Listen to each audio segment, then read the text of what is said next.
গাইবান্ধা জেলায় মোট 5টি সংসদীয় আসন রয়েছে। এই 5টি সংসদীয় আসনে মনোনয়নপত্র গ্রহণ হয়েছিল মোট 60টি। তন্মধ্যে মনোনয়নপত্র দাখিলকারীগণের সংখ্যা হচ্ছে সর্বমোট 45। আমি যদি আসন ভিত্তিক বলি তাহলে 29 গাইবান্ধা 1 মনোনয়নপত্র দাখিলকারীগণের সংখ্যা হচ্ছে 10। 30 গাইবান্ধা 2 8 জন, 31 গাইবান্ধা 3 10 জন, 32 গাইবান্ধা 4 6 জন, 33 গাইবান্ধা 5 11 জন। এই মোট 45টি মনোনয়নপত্র আজকে দাখিল হয়েছে। আমরা কমিশনের নির্দেশনা মোতাবেক নির্বাচনটি অবাধ, সুষ্ঠু এবং নিরপেক্ষভাবে এবং উৎসবপূর্ণভাবে যাতে হয়, সকল ভোটার যেন ভোট কেন্দ্রে গিয়ে ভোট প্রদান করেন, সেজন্যে ব্যাপক প্রচারণার ব্যবস্থা করা হয়েছে।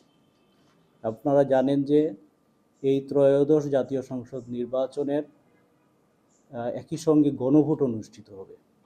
এই গণভোটটির বিষয়ে জনগণের মাঝে যাতে একটি কনসেপ্ট তৈরি হয়, সেজন্যে আমাদের প্রচারণা ব্যাপকভাবে চলছে এবং এটি আরও বেগবান হবে।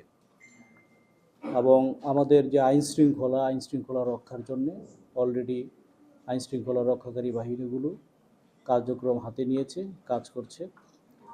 এবং আমাদের আচরণবিধির জন্য প্রতিটি উপজেলায় আচরণবিধি প্রতিপালনের জন্য এক্সিকিউটিভ ম্যাজিস্ট্রেট নিয়োজিত রয়েছে, তারা কাজ করছে।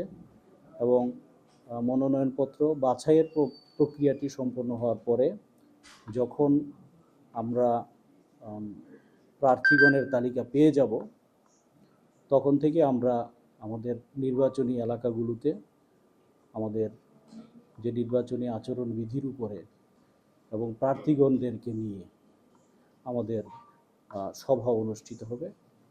আমরা সেখানেও বিভিন্ন মেসেজ দিব, যেই মেসেজগুলোর মাধ্যমে অবাধ, সুষ্ঠু এবং নিরপেক্ষ নির্বাচন এবং গণভোটটি যেন উৎসবমুখরভাবে সম্পন্ন হয়।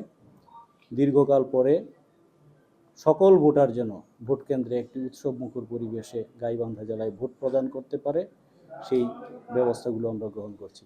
আপনারা আরও জানেন যে এই নির্বাচনটি ক্ষেত্রে আরেকটি বিশেষত্ব হচ্ছে সকল ধরনের ভোটার, অর্থাৎ যারা প্রবাসী তারা ভোটদানের জন্য এখানে অন্তর্ভুক্ত হচ্ছে।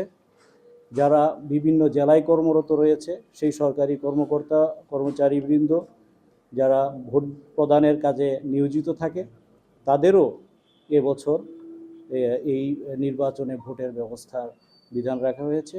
এমনকি কারাগারে যারা রয়েছে সেই হাজতি বন্দীদেরও কিন্তু ভোট প্রদানের সুযোগ সৃষ্টি হয়েছে।